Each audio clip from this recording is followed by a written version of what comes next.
Alors, bonjour à tous. Hello everyone. Donc aujourd'hui, on va parler du texte, on va aborder le texte de niveau C1, les avancées médicales et euh, les avancées médicales de niveau C1. Il y aura à la fin des questions libres. Bon, je vous invite bien évidemment à essayer d'y répondre par vous-même, mais je vais y répondre aussi. Et voilà, ça sera un bon texte. Alors, les avancées médicales et technologiques en santé. Les avancées médicales et technologiques constituent aujourd'hui un levier majeur de transformation des systèmes de santé à l'échelle mondiale. Grâce aux progrès scientifiques et à l'innovation numérique, la médecine connaît une évolution sans précédent, tant dans la prévention que dans le diagnostic et le traitement des maladies. Ces transformations suscitent de grands espoirs, tout en soulevant des interrogations éthiques, économiques et sociales. L'un des domaines les plus marquants de ces avancées concerne le diagnostic médical. Les technologies d'imagerie de haute précision combinées à l'intelligence artificielle permettent de détecter certaines pathologies à un stade très précoce, augmentant ainsi considérablement les chances de guérison. Les algorithmes d'aide à la décision médicale peuvent analyser d'immenses quantités de données cliniques et proposer des diagnostics plus rapides et plus fiables, tout en réduisant le risque d'erreurs humaines.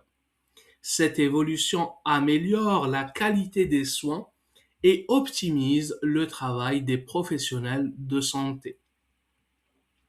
Par ailleurs, les progrès technologiques ont révolutionné les traitements médicaux. Les thérapies ciblées, la médecine personnalisée et les biotechnologies offrent des solutions adaptées au profil génétique des patients. Les interventions chirurgicales assistées par des robots gagnent en précision et réduisent les risques post-opératoires, tout en favorisant une récupération plus rapide. Ces innovations contribuent à améliorer l'espérance et la qualité de vie des patients, notamment dans le traitement des maladies chroniques ou autrefois incurables. La télémédecine constitue également une avancée majeure dans l'accès aux soins. Grâce aux outils numériques, les consultations à distance se multiplient, permettant de répondre aux besoins des populations vivant dans des zones isolées ou souffrant de mobilité réduite. Cette transformation facilite le suivi médical et désengorge les structures hospitalières. Toutefois, elle met en lumière des inégalités d'accès liées à la fracture numérique et à la disponibilité des infrastructures technologiques. Malgré ces progrès, les avancées médicales et technologiques soulèvent des enjeux éthiques considérables. La protection des données de santé, le respect de la vie privée et l'utilisation responsable des technologies sont des préoccupations centrales. De plus, le coût élevé de certaines innovations peut accentuer les inégalités entre les systèmes de santé et limiter l'accès aux soins pour les populations les plus défavorisées. En conclusion, les avancées médicales et technologiques en santé représentent une opportunité exceptionnelle pour améliorer les soins et répondre aux défis sanitaires contemporains. Toutefois, leur efficacité à long terme dépendra de la capacité des sociétés à encadrer ces innovations de manière équitable, éthique et durable, en plaçant l'humain au cœur du progrès médical. Très bien. Donc, on va passer aux questions libres. Les technologies médicales peuvent-elles remplacer totalement le rôle des médecins? Alors, je ne pense pas que ça va être le cas. Pourquoi? Parce que les technologies médicales, encore une fois, c'est des robots. Peut-être pour un petit rhume ou peut-être pour je sais pas, une égratignure ou quelque chose comme ça. Mais pour, par exemple, le cancer, pour ne serait-ce que être présent, ne serait-ce que la présence humaine, on peut pas remplacer ça parce que le patient il va être anxieux et même si un robot lui répète ne vous inquiétez pas monsieur ou essaye d'apaiser le patient, je pense pas que le patient va accepter de discuter avec un robot. Par exemple, si j'avais un cancer, j'espère que ça n'arrivera jamais et que ça ne vous arrivera jamais. Je n'ai pas envie de discuter avec un robot, même si je sais que le robot est beaucoup plus compétent que le médecin. Je préférais toujours un médecin. Euh, voilà. Alors, la télémédecine est-elle adaptée à tous les types de patients? Bien évidemment, non. Parce qu'il y a des patients euh, enfin, jusqu'à présent, maintenant, il y a par exemple faire des chirurgies. C'est ok pour des chirurgies un peu genre on a tous entendu parler qu'il y a des chirurgiens français qui ont opéré en Chine à travers des robots, etc. Ou je sais pas, américains avec les Chinois, ou Chinois avec les Français, ou Chinois avec les Allemands, ou quelque chose comme ça. Mais je pense pas que ça peut se faire pour les choses de tous les jours. Par exemple, si quelqu'un, pour n'importe quelle opération, parce que ça coûte cher et le robot coûte cher et il y a des personnes qui doivent être formées pour faire ça. Et franchement, il vaut mieux qu'il y ait une personne sur place.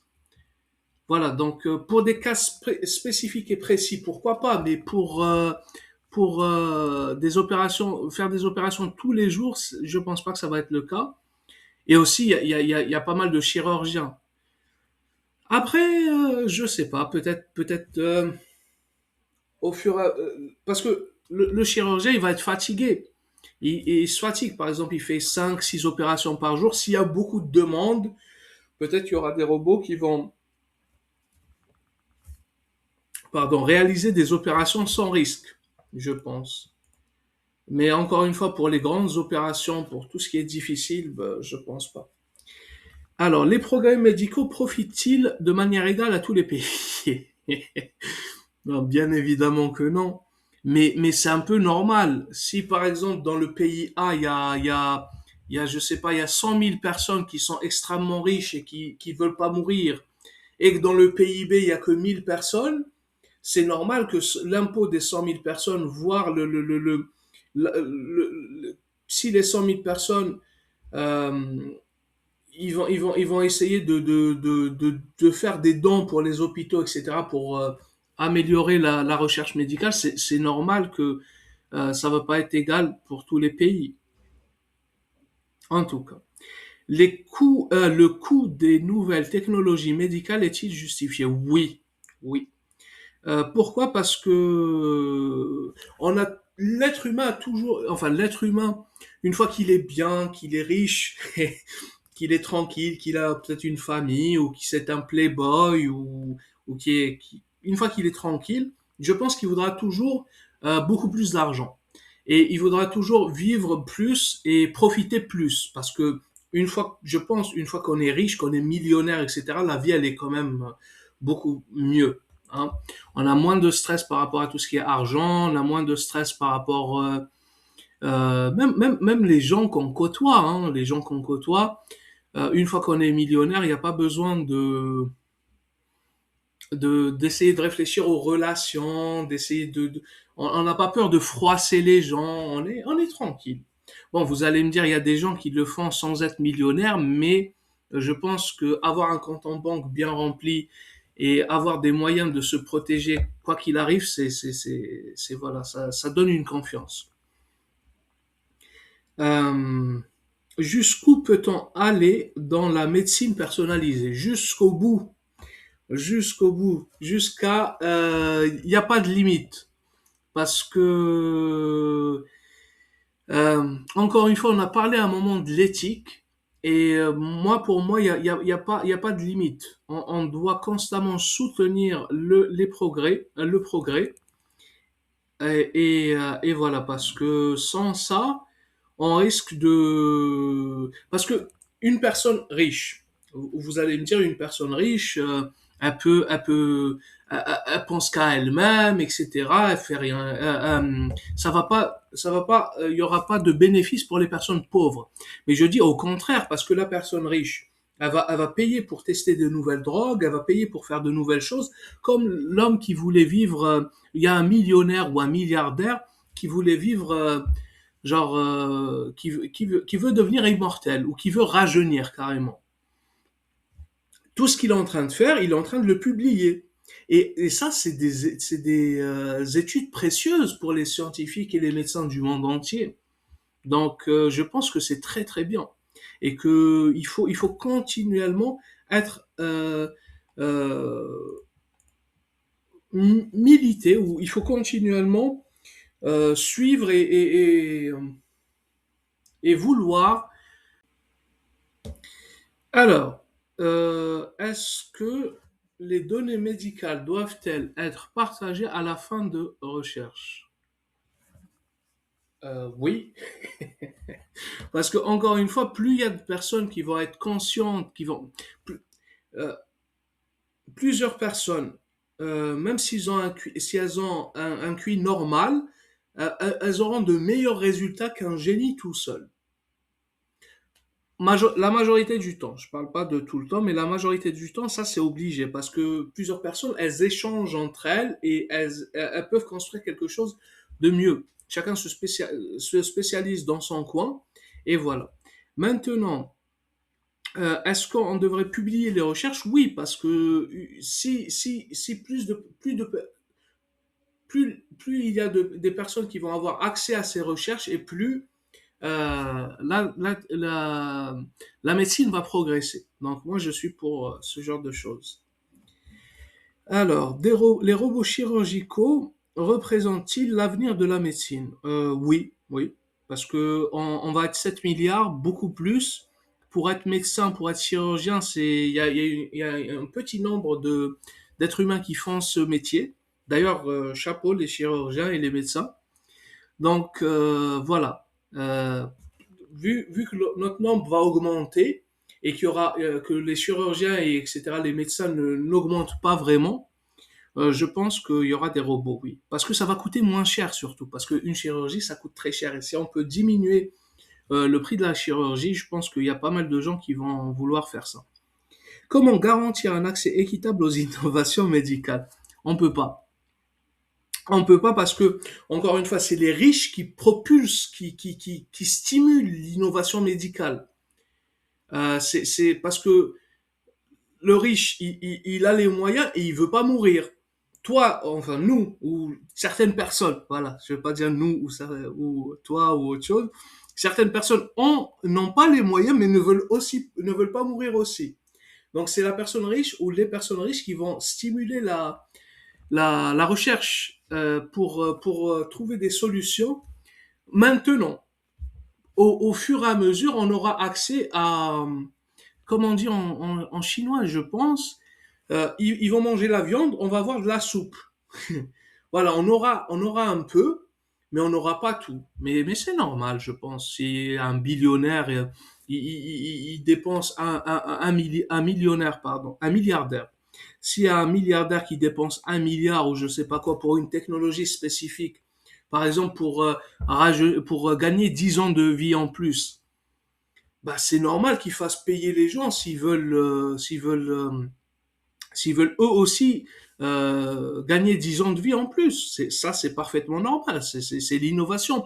Tout comme pourquoi est-ce que la recherche pharmaceutique, ils gagnent des milliards en faisant des tests? Parce que c'est un peu jouer à la loterie. Eux, ils arrivent, ils ont plein de différents possibilités, de molécules, et ils font des recherches qui sont coûteuses.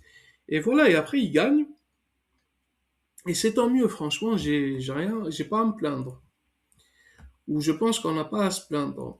Comment garantir? La technologie améliore-t-elle toujours la relation patient-médecin?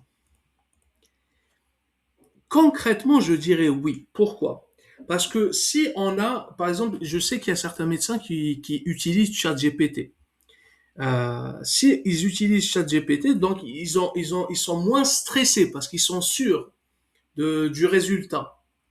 De ce fait, ils peuvent se concentrer plus sur le côté humain des choses. Et je pense que ça va être le cas dans le futur. Les médecins, ça va être les meilleurs médecins ou même les meilleurs professeurs ou les meilleurs, ah, tout ce qui a un rapport avec les gens ou un métier où on rentre en contact avec les autres. Les meilleurs, c'est ceux qui savent bien parler, qui savent s'intégrer, qui savent rassurer le patient, etc. Peut-on concilier progrès médical rapide et respect de l'éthique? Non, c'est impossible. Parce que c'est comme on a déjà parlé de ça, on a déjà abordé ce sujet et j'avais dit en 1800 ou je sais pas quoi, ils déterraient les cadavres pour faire des dissections. Alors que maintenant, les dissections sont obligatoires. Alors qu'avant, c'était pas obligatoire. C'était la morale interdisait de faire des dissections. Donc, si on veut un progrès rapide, c'est impossible que ça soit qu'on respecte la morale. Voilà. Je pense que ça va être la fin. Donc voilà, j'espère que je vous ai pas trop ennuyé, que voilà que ça a été une bonne leçon. Je vous souhaite une agréable journée, soirée, bonne nuit peut-être. Et si possible, n'oubliez pas de liker et de vous abonner. Voilà, ça me fera très plaisir.